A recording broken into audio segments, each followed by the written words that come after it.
yaakaar naa amul ndey amul bàjjan ci biir réew mooy sénégalais lambda bi au même moment bu ñuy jël privilège yi aussi di ko jox ba koy jox sax ay jabaru député que du moins waaw jabaru député am na passeport diplomatique di ko jox aussi ay lu mu tudd ay ambassade ak diplomate yi ba seen jabar ñu leen di fay yooyu la injustice ak yooyu la inégalité quand même chantier la yu vaste yoo xamante ni moom le président Bassirou Diomaye Diakhar Faye war na ci gaaw indi solution comme ni ko Moustapha waxee Pape Sané.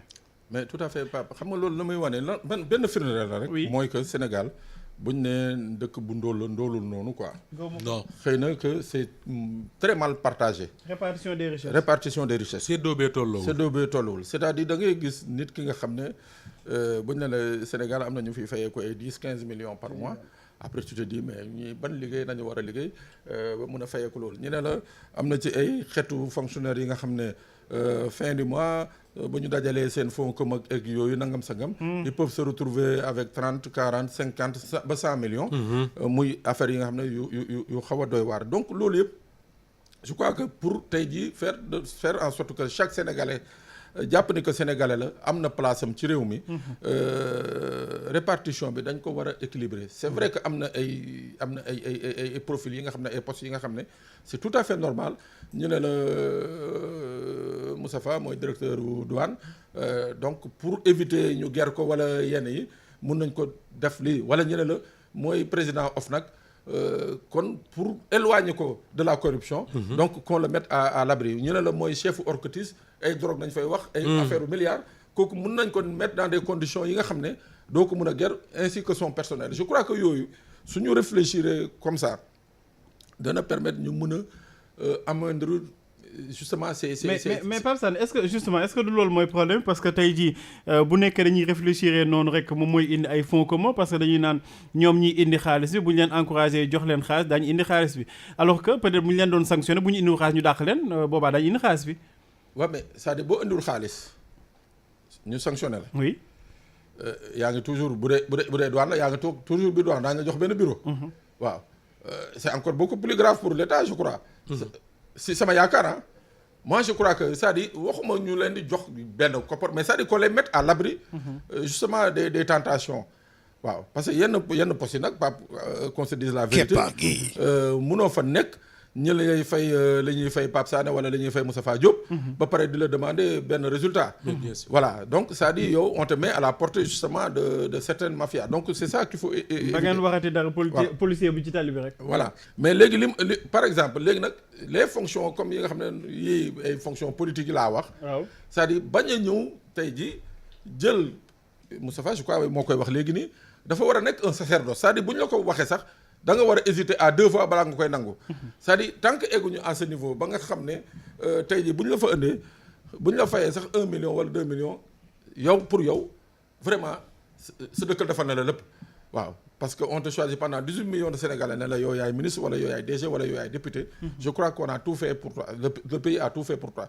mais je crois que noonu man de sama avis la noonu nañ mën a def pour essayer de rétablir un peu les équilibres sinon bu ñu deful loolu continue d'entretenir cette élite j'appelle ça une élite mooy que lii nga xam ne moom le président Bassirou Diomaye promet Sénégalais yi gouvernement am son premier ministre et consort ça va être très difficile pour ñoom ñu réaliser ko tant que loolu nanguwuñu déjà ñoom sur ces sacrifices là et je crois que ñoom ils vont être les premiers à se l'appliquer notamment sur les fonds comment fonds secret yi nga xam ne oui ok waaw les fonds politiques yi nga xam ne ñoom kaasoon nañ ko déjà ñu xool un peu nu ñu koy amoindrir xool également nu ñu koy contrôler faire en sorte que comme maa ngi dégg keroog président di ko expliquer que day demander sax ñu auditer la présidence mais moi je dis que waruñu yem ci auditer la présidence mais dañu war a def ba nga xam ne la présidence dafa war a dugg dans le giron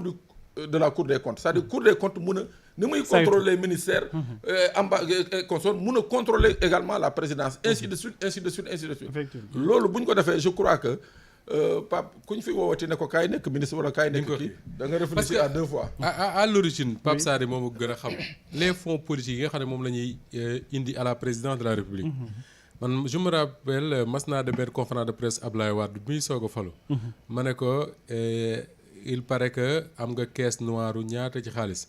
Ablaye Wade dana ma Moustapha Diop ñu saal bi ñëpp ne tekk ma ne ko nii di ko xool mu ne ma dee leen wax lu ngeen xam man awma caisse noire ay fonds politique laa am. tu vois le jeu politique le jeu d'Ablaye Wade. C'est-à-dire que on lui parle de caisse noire moom il parle de fonds politique. Alors que c'est la même chose. ni ñu koy woowee la ñuy kii rek di ñu jéem a zëmbale yooyu. Alors mais li ma bëgg a wax foofu mooy li ko taxoon a jóg Pape. mooy dañu jàpp ne président de la République. dina am ay situation yoo xam ne mënul xaar. ñuy voter assemblée nationale voter wala ñu dem ministre des finances respecter les règles pour régler un certain problème ponctuel. Imaginez comme ni ko américains yi defee ñu ne dañu bëgg a dem faat yi Ben Laden. ñu ne il faut des moyens pour dem faat Ben Laden. mais yooyu lépp bu doon suñu réew yi. mais mënoo dem assemblée nationale. voter fa benn budget ne dañ koy teg pour faat Ben Laden. mais su Ben Laden amee fu la daw dem yoon. donc yu mel noonu day permettre président mu mën a agir. de la même manière yenn saa yi ñu nekk ci ay négociations comme dans la partie sud du Sénégal. mais ñëpp xam nañ ne il y a eu des moments yoo xam ne l'État avait besoin de donner de l'argent à certaines personnes. pour faire certaines missions. yooyu c'est pas des choses yu ñuy def ci budget. di wutal ko une ligne budgétaire. di ko def sur la place publique ñoom Moustapha Diop toog keppaar gi di ko waxtaane boo ko defee taal réew mi. ak yeneen yenn saa yi sax ay nit feebar yenn kilifa yi yenn kilifa évacuation sanitaire état bi taxaw ci. mais yooyu moo ko taxaw di jóg mais quand Ablaye Wade bu mu nekkee président ci lañ gis ces fonds politiques là daal di connaître benn explosion bu extraordinaire. jugee ci ay 600 millions comme 300 millions du temps de Diouf bañ naan ay nangami milliards suñu waxee ñu naan la wéy parce que day am ay agences yu ñu logé à la présidence yooyu finalement su fekkee ne ay agences yu ñu logé présidence la lii Pape Sané wax moo mën a nekk. mooy il faut que ñu am corps boo xam ne dina mën a di ko contrôler.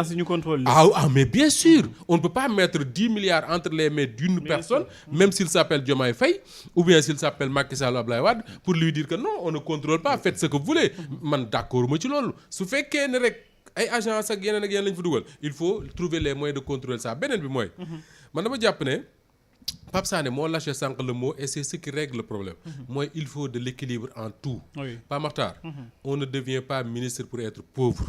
on ne devient pas DG pour être pauvre. man mii fii ma toog bii ku ma woowoon ne ma kaay ñu fal la ministre mais la nga doon am Walfadjri dañ koy xaaj par ñaar dama naan la bàyyil ma toog Walfadjri. mais de la même manière on ne devient pas ministre pour s'enrichir. on ne devient pas DG pour s'enrichir. ce que je veux dire par là mooy il faut qu'on trouve un équilibre. équilibre mooy lan mooy Pape Makhtar Diallo est directeur général des douanes. on sait que on attend de ces services mu dugal ci état bi xaalis bu bëree bëri on attend de ces services muy contrôler lan mooy dugg ci réew mi. mais ce Pape Makhtar Diallo là il faut le mettre à l'abri du besoin. ça ne veut pas dire que tu vas lui donner 30 millions par weer mu koy dégg mais il faut lui payer un salaire qui lui permette d'avoir un niveau de vie normal. kooku su fekkee dafa def lu luubu ñu teg ko ci yoon ba mu xam ne teg nañ ko ci yoon. man foofu laay waxee mais ce qui se passe dans ce pays mooy dañ naan la poste sangam day salaire ba taxu koo demee noonu. et pourtant soo gisee ka yore poste ba da nga naan mais kii moo président de la République xaalis. comment il fait. ça pose problème. tey jii nii man mënuma comprendre par exemple on me dit le DG je ne sais pas ba xam moo am ba léegi le DG de l'ARTP est payé à coût de 20 millions. oui à côté on me dit le directeur général des douanes amul loolu. le directeur général de aéroport ak keneen amul loolu man je comprends pas ça mais peut-être li ma xamul la dama naan loolu pourquoi pour quelle raison. mais il faut équilibrer c'est-à-dire que le niveau des salaires dans ce pays muy DG muy keneen ak keneen waruñu nangu nit ñëw di ko fixeel boppam.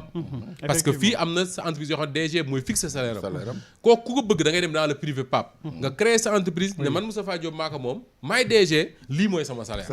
kum neex bokk kum neexul bàyyi. mais l'État du Sénégal ñoo war a fixer ne par exemple les DG seen niveau de salaire fii lay commencer fii lay yem. les ministres seen niveau de salaire fii lay commencer fii lay yem. député nangam ak nangam mu jeex taag su fekkee ne dafa soxla dans ces entreprises là am ay fonds yoo xam dafay nekk pour les deux problèmes que moi je maîtrise pas mais mu leer dans la transparence ñu xam ko.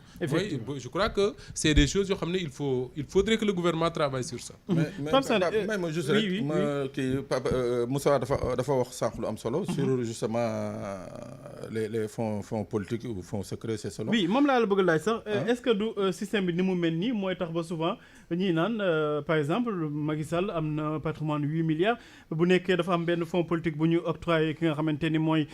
Premier ministre bi fonds boobu amul benn contrôle mais quoi de plus normal ci koo xamante ni dafa jubadi mu jël xaalis boobu dugal ko ci li nga xamante ni mooy coffre-fort am ni patrimoine am la. waaw mais tout à fait mooy maanaam. loo amul contrôle kay amul contrôle. amul contrôle c'est-à-dire mooy que qu'est-ce que je veux dire mooy que tey jii c'est le système légalement qui enrichit illégalement les personnes.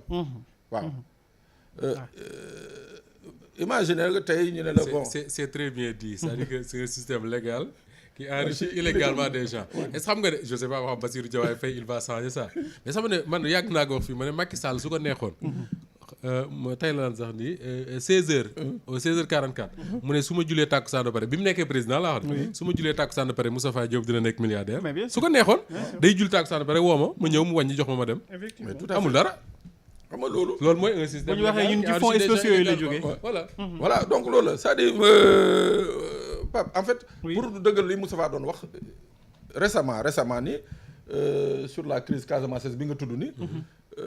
Les fonds communs de la présidence ont servi justement ñii nga xam ne ñoo nekkoon ci àll bi ne bàyyi nañu ils ont déposé les armes mooy ñii mujjee signer les accords de paix on a mis des fonds accompagnés par l'ambassade des États-Unis ak yenn ONG génne ay fonds pour que ñooñu ñu fekk leen là où ils sont inscrire leen utal leen extrait de naissance utal leen également carte d'identité donc justement loolu ça c'est une bonne utilisation des fonds politiques loolu moom on peut mais c'est que tamit une telle manne financière xam nga ne ci dangereux pas mooy que ñu jël ko rek ne la bon Pape Matar mu ngi nii ni vu ni connu yooyu yaay xool moi je me rappelle d'une petite histoire à la discrétion du président moi je me rappelle d'une petite histoire bi nga xam ne yàggul ça fait pas tellement longtemps ça fait juste peut-être une dizaine d'années ou tout au plus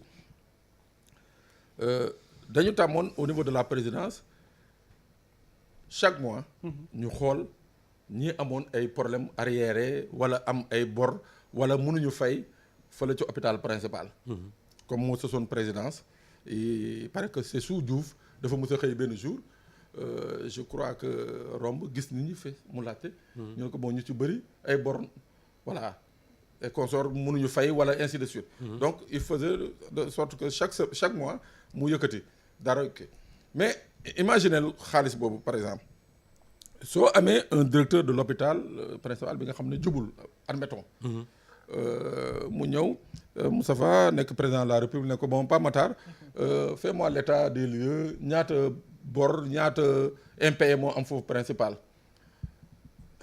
Pape Matar au lieu mu ne ko 300 000 la mu ne ko 700 millions la président génnee donc yooyu ba léegi dama ne on peut sax accepter ça ci fonds yi mais dama ne pour que mu gën a leer c'est-à-dire pour que mu am de la transparence parce que c'est de l'argent public du xaalis bu ñu faree ci mbedd bi du xaalis bu jógee ci asam c'est de l'argent public absolument c'est-à-dire il faut que mu am de la transparence ñu xam ni que lii ñu joxee am na la nga xam ne ca benn moment soxla nañ ko sans pour autant entrer dans les détails imagine nga tey jii Sénégal bu naroon mener une opération musiba naaru laa yàlla bu mu am dans un pays quelconque ñu ne lii nañu soxla pour mener cette opération là mu nekk un cas urgent mënuñu réunir l'assemblée pour génnee xaalis mënuñu taper sur le ministre pour génnee xaalis mais président génne ci fonds yooyu ñu mener cette opération là mu nekk une opération secrète admettons tey jii benn Pape Sarr nekk fee am benn information wala benn renseignement bu bëgg a jaay état du Sénégal mu nekk un renseignement capital tey jii mun na ci xaalis boobu mun nañ ko ci jënd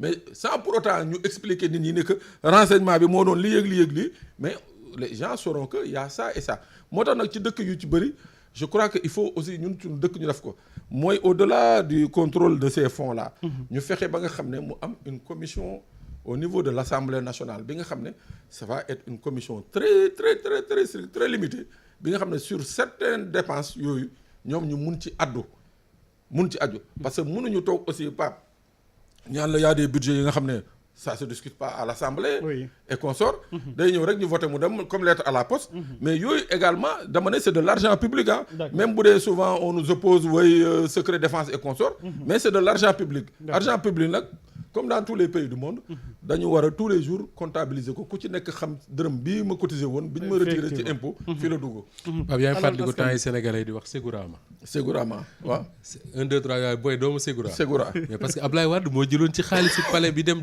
may ko Alex Ségura 90 millions moom mu def ko ci mallette jox ko koo xam ne FMI moo ko fi yónni FMI Fonds monétaire international mu ne ci Sénégal ba war a dem kooku vraiment manqué wul dara nga jël ci xaalis sénégalais yi jox ko comme ça pour mu dem heureusement waa ji refusé ko teranga mu créé benn sénégalaise. tollé.